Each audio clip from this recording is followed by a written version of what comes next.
Hi guys, one பீஸில் வர ஃப்ராங்கியோடைய skywalk star கேஸை நம்ம சைட்டில் எக்ஸிக்யூட் பண்ணியிருக்கோம். அதை எப்படி பண்ணோன்றதை இந்த வீடியோவில் பார்க்கலாம். நான் Padmanabhan from imagination infra projects. ஆக்சுவலாக நம்ம கிளைண்ட்டும் ஒரு அனிமி ஃபேன் தான். ஸோ இந்த வீட்டுக்கு என்ன மாதிரி ஒரு மாடல் ஸ்டார் கேஸ் போடலான்னு நாங்கள் ரேண்டமாக டிஸ்கஸ் பண்ணிக்கிட்டு இருக்கப்ப எனக்கு வந்த தாட் தான் இந்த ஃப்ராங்கியோடைய ஸ்கைவாக் ஸ்டார் கேஸு. ஸோ நான் அது அவர்கிட்ட காமிச்சு கேட்டிருந்தேன். அவருக்கும் அது பிடிச்சிருந்ததுனால அதையே நம்ம சைட்டில் எக்ஸிக்யூட் பண்ணியிருந்தோம். ஸோ ஃபஸ்ட்டு நம்ம ஸ்ட்ரக்சரல் டிசைன் கம்ப்ளீட் பண்ணிடணும். அதுக்கப்புறம் நம்ம சைட் கண்டிஷனுக்கு ஏற்ற மாதிரி நம்மளுடைய கிராஸ் செக்ஷன் டிராயிங் வரைஞ்சிடணும். அப்போ தான் நம்மளுக்கு ரைஸரோடைய ஹைட்டு, த்ரெட்டு எல்லாமே ப்ராப்பராக நம்மளுக்கு எக்ஸிக்யூட் பண்ணும்போது அச்சீவ் பண்ண முடியும். ஸோ ஃபஸ்ட்டு நம்ம என்ன பண்ணோம்னா, நம்ம சாக் பீஸில் வால் எல்லா சைட்லேயுமே இந்த ஸ்லாபோடைய டாப் லெவலை கரெக்டாக மார்க் பண்ணி முடிச்சிடணும்.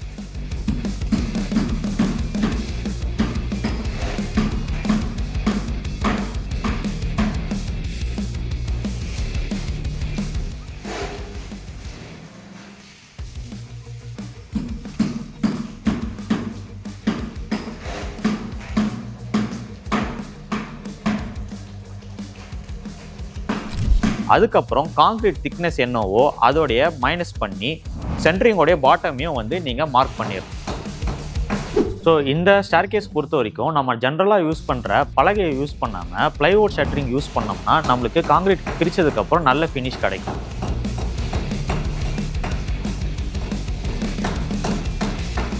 ஸோ ப்ளைவுட் ஷட்டரிங் அடிக்கும் போது ஈச் ஸ்டெப்பை நம்ம கரெக்டாக ஸ்பிரிட் லெவல் வச்சு லெவலாக இருக்கான்றதை செக் பண்ணி என்ஷூர் பண்ணிகிட்டே போகணும். அப்போ தான் கான்கிரீட் கேஸ்ட் பண்ணும் போது நம்மளுக்கு ஈவன் திக்னஸ் அச்சீவ் ஆகும்.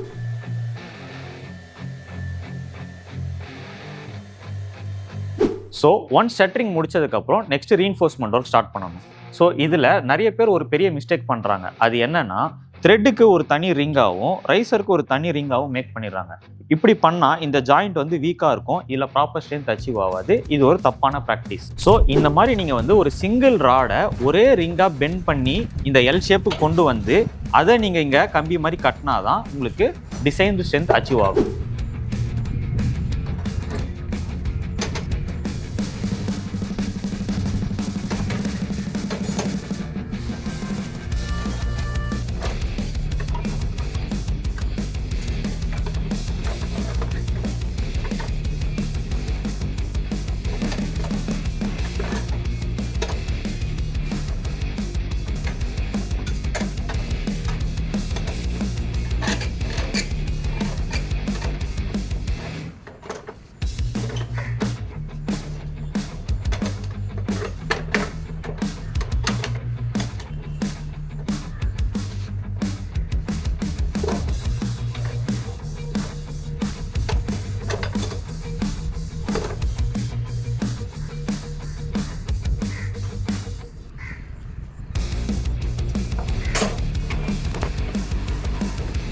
ஸோ இந்த எல் ஷேப் ரிங்கு தான் பார்த்தீங்கன்னா உங்களுக்கு ஒரு செயின் மாதிரி எல்லா ஸ்டெப்ஸ்லையும் இன்டர்லிங்க் ஆகி உங்கள் லோடை ப்ராப்பராக டிஸ்ட்ரிபியூட் பண்ணும்.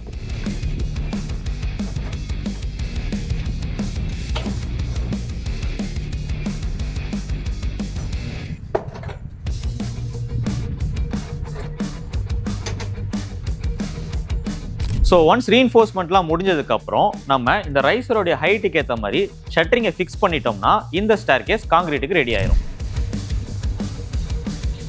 காங்கிரீட் போடுறதுக்கு முன்னாடி அடிஷ்னலாக சென்டர்லையும் நீங்கள் ரன்னர் கொடுத்துட்டா தான் நீங்கள் காங்கிரீட் போடுறப்ப பல்ஜ் ஆகாமல் இருக்கும்.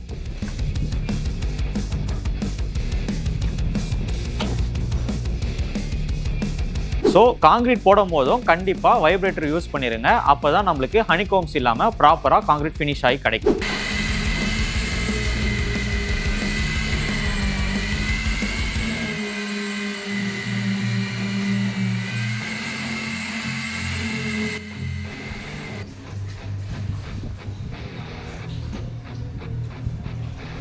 ஸோ காங்கிரீட் கேஸ்ட் பண்ணி முடித்த மறுநாள் நீங்கள் சைடெல்லாம் டீஷட்டர் பண்ண ஆரம்பிச்சிடலாம்.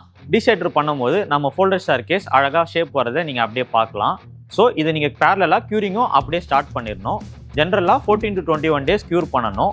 ஷட்டரிங்குமே வந்து நீங்கள் பாட்டமை 14 டேஸில் பிரிக்காமல் 21 டேஸில் பிரிச்சிங்கன்னா சேஃப் அண்ட் செக்யூராக இருக்கும். ஸோ 21 டேஸ்க்கு அப்புறம் நம்ம கம்ப்ளீட்டாக இந்த ஸ்டேர் கேஸை டீஷட்டரிங் பண்ணிட்டோம். நம்ம எதிர்பார்த்த மாதிரி ஃபோல்டட் ஸ்டேர் கேஸ் ரொம்ப அழகாக வந்திருக்கு.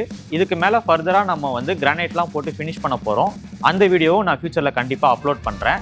இந்த வீடியோ உங்களுக்கு பிடிச்சிருந்ததுன்னா மறக்காம கமெண்ட் செக்ஷன்ல சூப்பர்னு கமெண்ட் பண்ணுங்க. இந்த மாதிரி ஹவுஸ் கன்ஸ்ட்ரக்ஷன் ரிலேட்டட் வீடியோஸ்லாம் பார்க்க நம்ம சேனலை மறக்காம சப்ஸ்கிரைப் பண்ணிக்கங்க. தேங்க்யூ.